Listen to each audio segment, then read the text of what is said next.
Okay. Good morning, everybody. Thank you for being here today. My name is Rich Gaitis. I'm the Executive Director of the Office of Emergency Management and Communications. Today, I'm just going to talk about our speaking program. We're going to have Dr. Allison Arwady, Commissioner, Department of Chicago Public Health, Dr. Jennifer Layden, Chief Medical Officer, Illinois Department of Public Health, and Andrew Velasquez, Managing Deputy Commissioner for Operations, Safety, and Security, Chicago Department of Aviation. With that, I'm going to hand it off right away to Dr. Arwady. Doctor. Thank you, Rich. Good morning, everyone. My name is Dr. Allison Arwady. I'm the Commissioner at the Chicago Department of Public Health. This morning, the CDC announced confirmation of the second case of novel coronavirus in the U.S. and the first in Illinois. The patient is a Chicago resident, and my team at the Chicago Department of Public Health is working in close coordination with the CDC, the Illinois Department of Public Health, the Cook County Department of Public Health, and many other partners at the local, state, and national level to ensure a coordinated response. I particularly want to thank Mayor Lightfoot and her office, who have been in constant communication and fully engaged in supporting our collaborative efforts to keep the public safe and informed. I will tell you some more about the patient in a minute, but I want to start by stating clearly that this is a single travel-associated case, not a local emergency. We obviously take emerging viruses very seriously, and there are still many unanswered questions about this novel virus. But I can reassure you that even with this Chicago case, the health risk to the general public from novel coronavirus remains low at this time, both nationally and in Chicago. Chicago has been building its public health preparedness systems for years, and we have a solid response plan in place. There is no need for the general public to change their behavior in any way based on this news. The patient is a woman in her 60s. Most importantly, I'm pleased to report that she is clinically doing well and is in stable condition.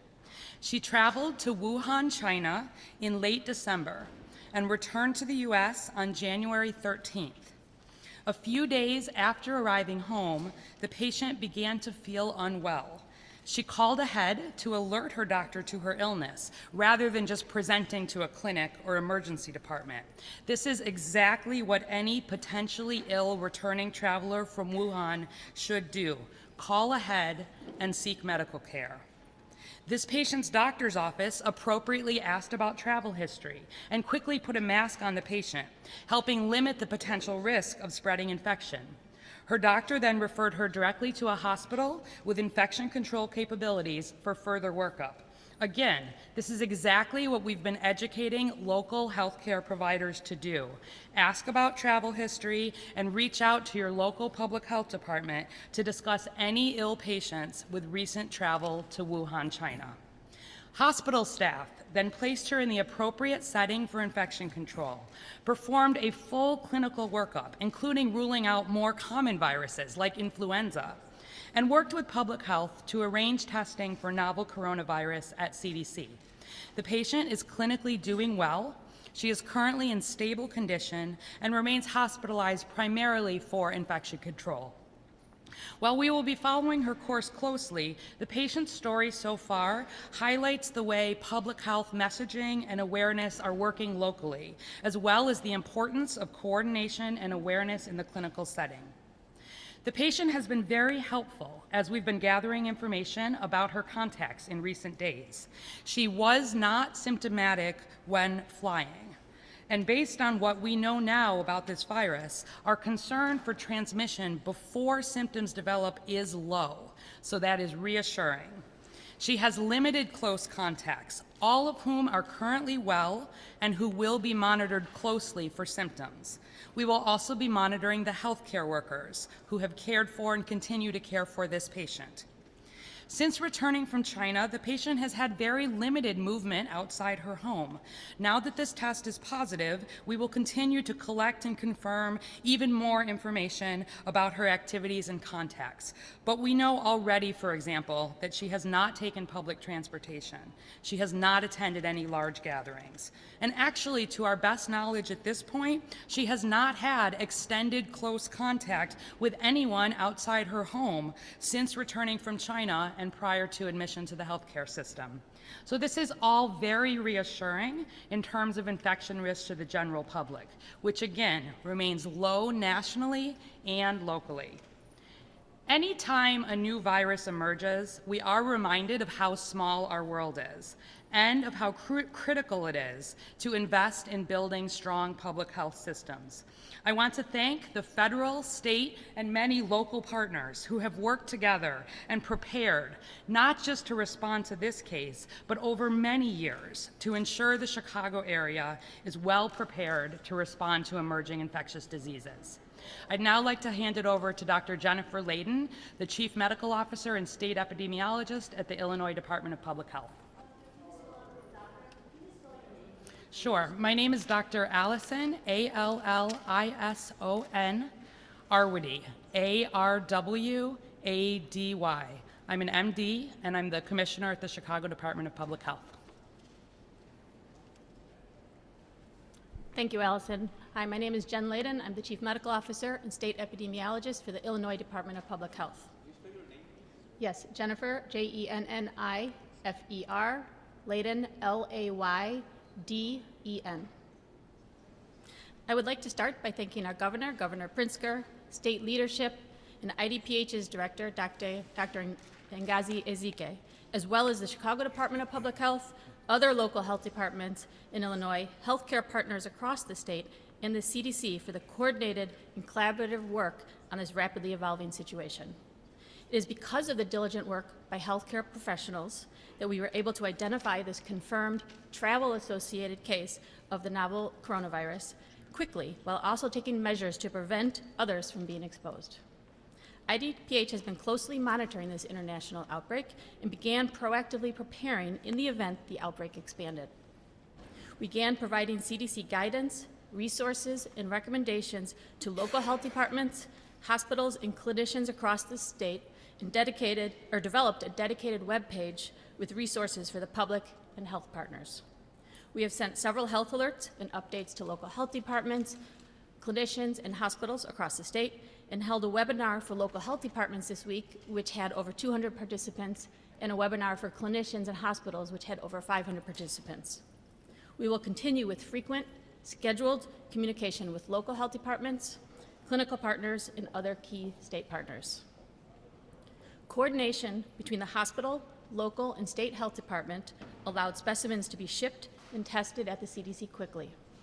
This coordination between providers, hospitals, and public health is critical for our continued effort to best respond and reduce further transmission. The Illinois Department of Public Health will continue to partner with the CDC and has invited a CDC team out to our state to assist with this investigation. IDPH is ready to bring testing online to our state labs once the test is available from the CDC. We will continue to communicate and coordinate with our local health departments and numerous clinical partners as we respond to this evolving situation. I will now turn this over to Andrew Velasquez from the Chicago Department of Aviation. Thank you.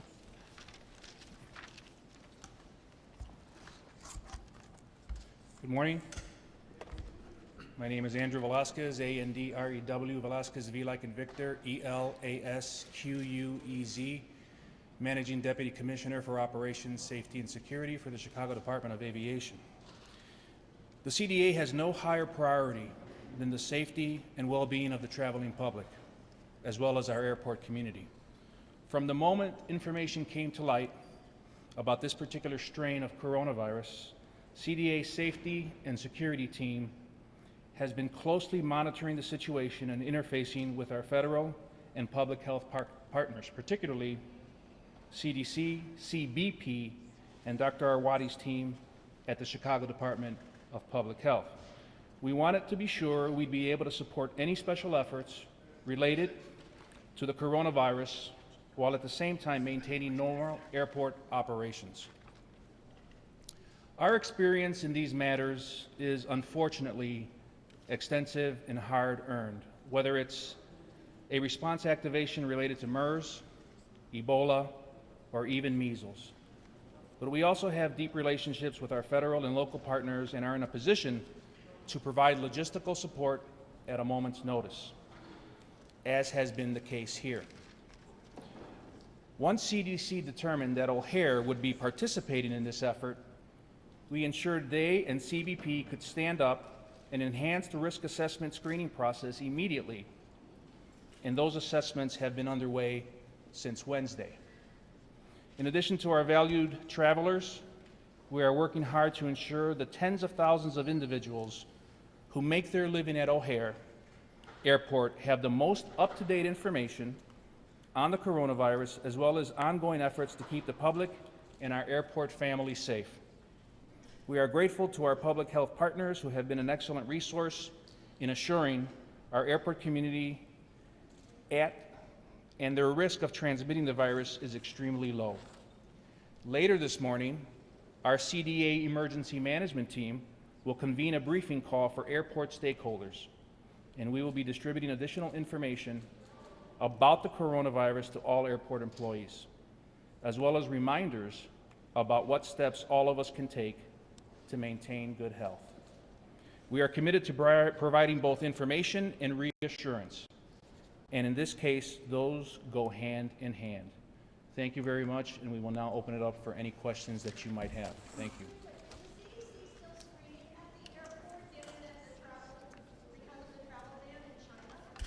The CDC continues to screen at the airport.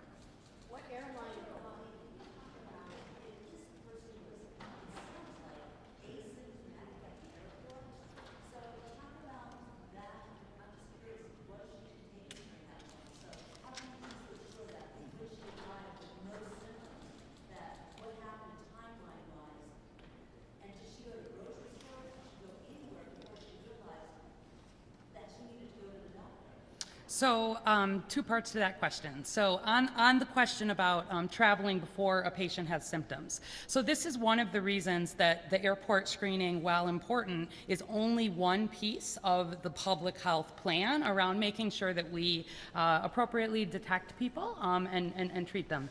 Based on what is known now about this novel coronavirus, the CDC does not believe that in the time before symptoms have developed, patients are likely to be able to be contagious, able to be transmitting coronavirus. This is based on what we know about other coronaviruses. So folks may know this new novel coronavirus is in the same family as coronaviruses that include the common cold, as well as that include MERS or SARS. So given that it was a number of days between the time that this patient entered the US and the time that she started to develop symptoms, we, again, based on what we know now, are confident that she was not at risk of travel. We will obviously continue to discuss this with CDC. We're getting more information about this virus every day, but that's the current understanding. What were the symptoms that led her to the doctor in the first place, and what did the doctor see that raised the red flags? Sure. So we're not going to talk too much about the exact details of this patient, but what I can tell you is that broadly, the symptoms that we're concerned about in this setting would be fever, cough, or shortness of breath. The patient, approximately 3 to 4 days after she came back into the US, she started to develop some low-grade symptoms. As you heard me say, she really had very little travel outside the home during that time period. And she called ahead and did seek care about 3 to 4 days after that. So she, again, is clinically doing well and is stable in the hospital, really because we want to make sure that we're monitoring for infection control. Can you give us an idea about her activity in Wuhan? Was she near that market? Was she exposed to relatives who may have been sick? Yeah,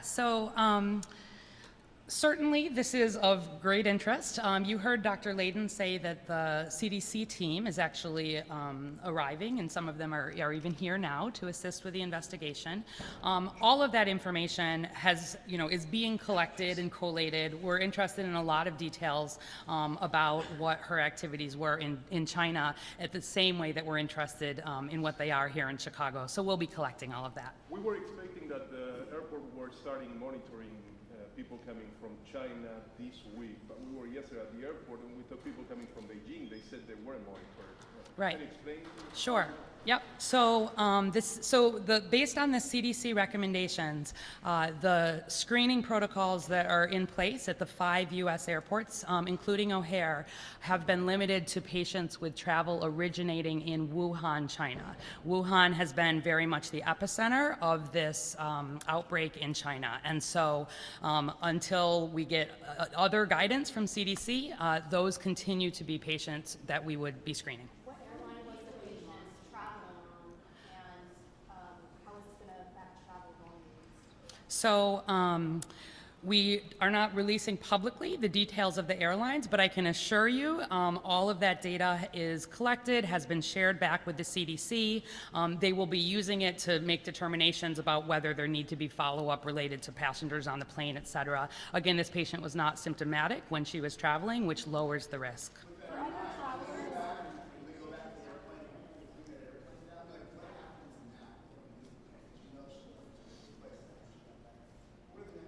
Sure. So not infectious at the time of traveling, no role for doing anything in that particular airplane, for example. The main next steps for us now, there's both related to the patient and then the public health work. First of all, to ensure that the patient is getting the appropriate clinical care and is in a hospital setting that is experienced in infection control. With the CDC team, there will be some follow-up testing of the patient. We'll be learning about getting more information to understand how long testing may be positive, some of that information, and mainly just making sure the patient is well cared for. Public health will be working closely with close contacts of this patient. So we have a sense of some of those already. I said there are a limited number, and we will be following up with those folks, looking for symptoms, quick to test if there were any concern. And then also we'll be working with the healthcare workers who have cared for and continue to care for this patient. They've been using the appropriate procedures around infection control, but obviously we'll want to be doing close monitoring. When it's the second case in the U.S., there are a lot of questions about things like how long this will continue. I can assure you we will be following the CDC guidance all the way and doing everything we need to do to make sure that the risk to the general public in Chicago remains How low. about the airport workers? I mean, we were talking to them yesterday. They said they didn't have information. Andrew talked a little bit about giving them information, but how about face masks or stuff like that? So, with regard to protective measures, we obviously take our guidance from the Chicago Department of Public Health as well as the CDC. And so, as you heard earlier, the risk of infection right now is low, right? But what we have been doing is convening conference calls with all of our airport workers to ensure that we are giving them the latest up-to-date information with regard to what's taking place, what sort of protective measures, if any. And again, at this point in time, as was mentioned earlier, this is the cold and flu season, so we're asking folks just to be cognizant of that and to take the regular precautions that they would during the cold and flu season. So we are posting messages on our message boards in Terminal 5, as well as in the federal inspection area, which is owned by Customs, right? And so we're posting those messages. We also have information on our CDA website, right, for people to actually go and acquire information to learn more about what's taking place with regard to this particular coronavirus. And so, we've taken very proactive measures to ensure that we are reaching out to the airport community, particularly our critical airport stakeholders and our travelers, to make sure that they have all the same information that we're presenting to all of you now. As far as keeping track of people who might have come in contact with the virus but did not display symptoms at the time that they passed through O'Hare, what is the system in place in terms of following up with that? Yeah, so that is why we have to have a multi-phasic approach to this. Making sure that for example, people with travel histories are hearing this sort of news actually raises awareness that if they develop symptoms, what they need to do, really reach out and seek care.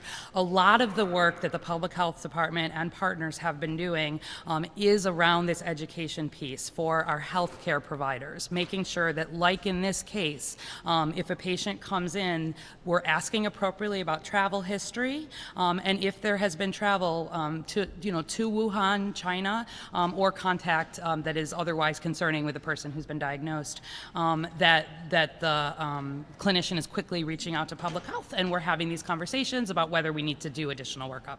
Which hospital? Which hospital? Prepared and expecting a possible local case. What are you expecting? It's Chinese New Year. Many locals are there in China now. They're going to be coming home soon. What are you expecting? Right.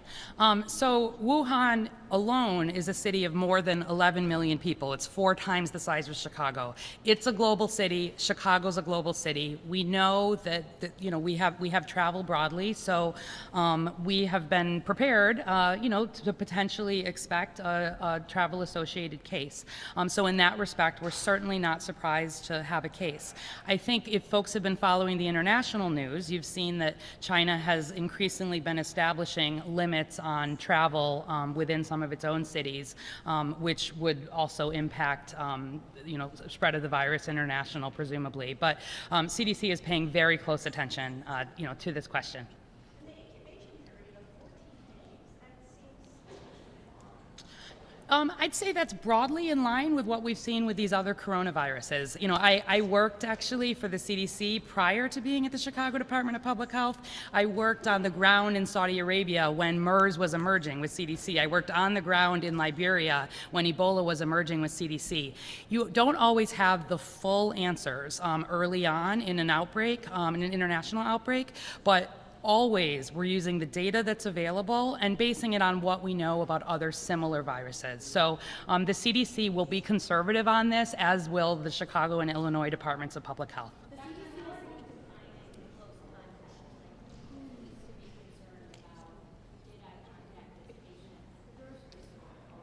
Right. So our biggest concern would be truly household contacts, people who are spending extended periods of time having one-on-one conversations, being in close proximity. Based on what we know now, this virus is spread through coughing and sneezing, droplet-type precautions. So we do not have, to be clear, some of the same concerns that we had when we were talking about Ebola a few years ago. This is a virus that any hospital has the capability, any hospital that can accept EMS transfers has the potential to safely isolate patients. Couple more questions, folks. Yeah, so we are having lots of conversation right now, getting some details on it. I can tell you it's limited, and we'll be working with CDC to make exactly these determinations, who needs what kind of monitoring, how long. How long did this Chicago patient be hospitalized? How long does it take to run? Yeah, so it's premature to speculate.